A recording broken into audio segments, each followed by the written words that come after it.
નમસ્કાર દર્શક મિત્રો, હું વિવેક કલોલા આપ સર્વેનું YouTube ચેનલમાં હાર્દિક સ્વાગત કરું છું. મિત્રો 120 ગોલ્ડન રૂલ્સ ઓફ ઇંગ્લિશ ગ્રામરની જે આપણી સિરીઝ ચાલી રહી છે તેની અંદર આજે આપણે રૂલ નંબર 51 જોવાના છીએ. તો જોજો મિત્રો કે રૂલ નંબર 51 શું કહે છે. તો મિત્રો રૂલ નંબર 51 છે એ છે these અને those વિશે. મિત્રો પહેલા તો તમને આનું સાચું પ્રોનાઉન્સિએશન એટલે કે ઉચ્ચારણ આવડવું જરૂરી છે. જોજો મિત્રો કે આને શું વચાય મિત્રો, તો કે these. આ શું છે મિત્રો, તો કે ધોઝ.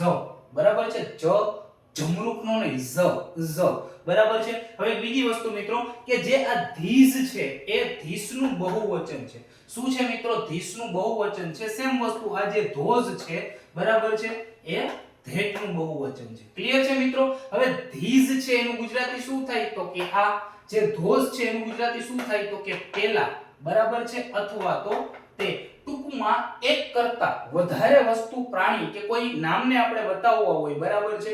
ટૂંકમાં વસ્તુ અને પ્રાણી, મુખ્યત્વે જે નિર્જીવ વસ્તુઓ છે અથવા તો કોઈ પ્રાણીઓ છે બરાબર, એને દર્શાવવા માટે આપણે કેનો, તો કે these અને those નો ઉપયોગ કરીએ છીએ બરાબર છે. પરંતુ શેમાં, તો કે બહુવચનમાં, જ્યારે એક કરતા વધારે બરાબર છે વસ્તી હોય ત્યારે. બરાબર છે મિત્રો. હવે આની વાક્ય રચના તમને હું શીખડાવી દઉં. જોજો મિત્રો કે એક વસ્તુ યાદ રાખો કે these હોય કે those હોય બરાબર છે, એના પછી હંમેશા આર આવશે. શું આવશે મિત્રો, આર આવશે. these અને those પછી હંમેશા આર આવશે અને એના પછી હંમેશા બહુવચન વાળો બરાબર છે, બહુવચન વાળો શબ્દ આવશે. શું આવશે મિત્રો, તો કે શબ્દ આવશે. ક્લિયર છે મિત્રો. આટલી વસ્તુ તમને આવડતી હોય એટલે તમે these અને those ની વાક્ય રચના બરાબર છે અથવા તો એના રિલેટેડ કોઈ પણ બ્લેન્ક હોય તમે બહુ સારી રીતે સોલ્વ કરી શકો છો. જોજો મિત્રો આનું આપણે એક્ઝામ્પલ લઈએ. હું એમ કહું કે આ છોકરા છે, એક કરતા વધારે છે, આ છોકરો છે એવું નહીં, આ છોકરા છે અથવા તો આ છોકરાઓ છે બરાબર છે. તો આ આવ્યો એટલા માટે these.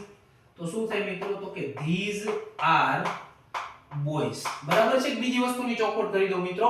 રૂલ નંબર જે 50 છે એ તમે ન જોયો તો એક વખત જોઈ લેજો બરાબર છે. એ રૂલ હતો આપણો these અને that ઉપર બરાબર છે. તો એમાં આપણે જે these અને that છે એ એક વચન માટે વપરાતું હતું અને these અને that માં આપણે આર્ટિકલ a અથવા એનો યુઝ થતો હતો. અહીં તમે જોઈ શકો છો કે these પછી સીધું r છે અને r પછી સીધું જ છે એ આપણે નામ છે બરાબર છે, કોમન નાઉન છે, ટૂંકમાં સામાન્ય નામ છે બરાબર છે. અહીંયા એક પણ જગ્યાએ આર્ટિકલ a અથવા એનો યુઝ નથી થયો બરાબર છે.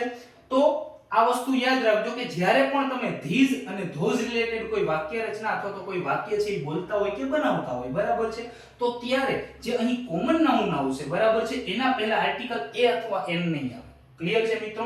હું એમ કહું પેલા છોકરા છે, તો પેલા છોકરા છે એના માટે શું આવે મિત્રો, તો કે those are boys બરાબર છે મિત્રો. રેડી, ક્લિયર છે. હજી કોઈ એક્ઝામ્પલ લઈ આપણે. હું એમ કહું મિત્રો બરાબર છે કે આ પુસ્તકો છે બરાબર, આ પુસ્તકો છે તો શું આવે મિત્રો, તો કે these are books.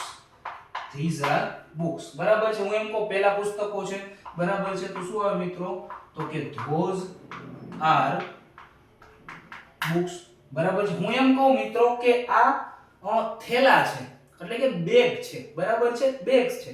તો મિત્રો એને કેવી રીતે લખાય, તો કે these are bags બરાબર છે. હું એમ કહું પહેલા પુસ્તકો છે તો કેમ લખાય મિત્રો, તો કે those are bags. ક્લિયર છે મિત્રો. ટૂંકમાં એક કરતા વધારે વસ્તુઓ છે બરાબર, એને તમારે દર્શાવવી હોય બરાબર છે, તો ત્યારે તેવા કિસ્સામાં તમે these અથવા તો those નો યુઝ કરી શકો છો બરાબર છે. ટૂંકમાં જે these અને those છે these અને that નું બહુવચન છે બરાબર છે. જેમ સેમ કોન્સેપ્ટ છે. these છે એ નજીકની વસ્તુઓ પણ એક કરતા વધારે વસ્તુઓ હોય એના માટે છે, જ્યારે those છે બરાબર એ દૂરની વસ્તુ માટે પણ એક કરતા વધારે વસ્તુ હોય તેના માટે આનો યુઝ થાય છે. ક્લિયર છે મિત્રો. તો આ હતો આપણો રૂલ નંબર 51 these અને those વિશે. આશા રાખું છું તમને આ નિયમ બહુ સારી રીતે સમજાવી શક્યો હોઈશ. જલ્દી જ મળીશું આપણે રૂલ નંબર 52 ની સાથે. ત્યાં સુધી જય હિન્દ, જય Bharat, take care, good bye, thank you so much.